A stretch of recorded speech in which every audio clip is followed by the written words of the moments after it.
We can, right now we are going to meditate on these two verses. First we need to compare these two verses. In first verse, that is verse 7, we can see that our Lord Jesus Christ is Almighty God. Amen. He can open any door for us. At the same time, He is able to shut the door for us.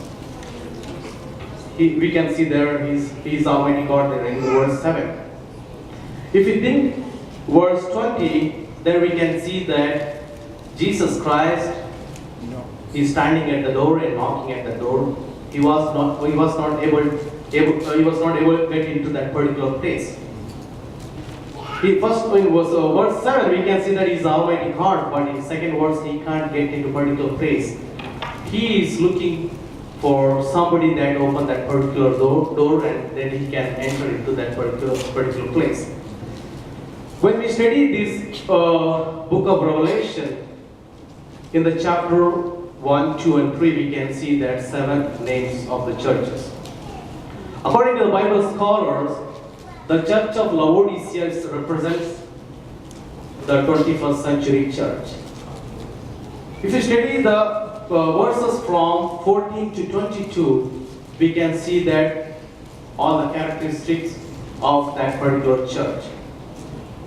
Here, church of Laodicea, but Jesus Christ is standing outside the church. He's knocking from outside that He can enter into that particular church. But the thing is that everything is going inside the church. All kinds of ministries, all kinds of preaching, all kinds of singing, all kinds of giving ministries. It's all going inside the church, but Jesus Christ is standing outside the church. Here, if you think about these things, according to our Church of God rules, not Church of God here, according to Church of God, the Jesus Christ is the center of the church. He's supposed to be standing inside the church. Right now, He's standing outside the church. Why Jesus Christ is standing outside the church? Here, if you think about, if you study the words, chapter 3, verse 17, the people of Laodicea, they are telling that they are perfect. I'm rich, I have acquired wealth, and do not need a thing. They are telling that they are perfect. But Jesus Christ is telling to them that they are living in their filthy life, in their sinful life. But they are not realizing that they are living in sinful life. But Jesus Christ is telling that they are living in sinful life. Why they are here? The sad thing is that the church of Laodicea, they are not realizing that Jesus Christ is standing outside the church. Just they are doing their religious practices as usual inside the church.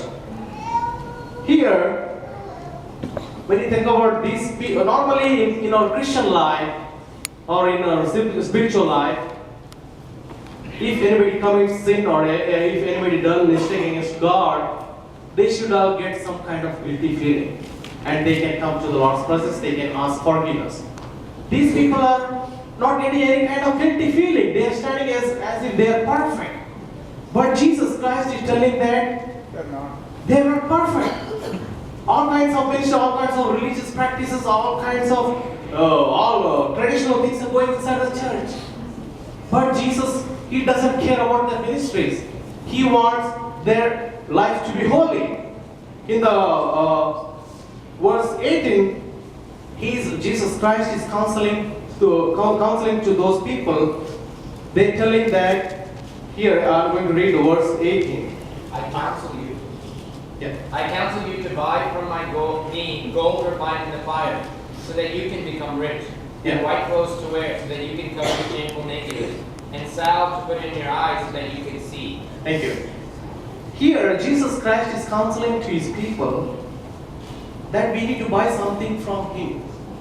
We know that salvation is a free gift of God. It's like salvation has given to us as free, that given by our God through Jesus Christ. We think that the salvation, even though salvation is free, but the leading the holy life is a little bit expensive. We need to spend something for that. If you are thinking that without any spending, means I'm not talking about like any spending money, just we need to sacrifice our life for leading our spiritual life. Here, if you think about verse 7, here Jesus Christ is knocking at the door. In verse 20, Jesus Christ is knocking at the door, he's standing at the door. If you think about verse 7, he's mentioned that he's a mighty God, he can open any kind of door. If you think according to verse 7, he could have break the door of Church of Laodicea and he can get into the church. He doesn't care about he doesn't want to go inside like that. He wants somebody has to invite into the church. How we can invite Jesus Christ into our church or in our life? We can take this in our life. Here, Jesus Christ is mentioning to them that they need to repent. Only by our repentance, only we can invite Jesus Christ into our church or in our holy life. We need to think that even though for God is Almighty God, He is not a dictator. He doesn't want to dictate everybody's life. He wants somebody has to invite him to do control their all things. He doesn't. He wants first priority, not the second one. Here, these people try to substitute their life with their religious activities. Here, they are thinking that why should I repent? I'm doing great things for the Lord. Do I need to really repent for a small lie? And also they're thinking that I'm giving a lot of money for the church. Do I need to really repent for small lies or small mistakes? He doesn't care about our ministry or any kind until we lead our holy life. Amen. My dear church, are we really concentrating on our ministry or only on our spiritual life? Hallelujah. Stotram. If you think these verses, we can see that I can say like this: the greatest ministry in this world for everyday's life is taking care of our own spiritual life. Amen. They're taking care of our Asia, Africa, or South America. The main thing is taking care of our own spiritual life.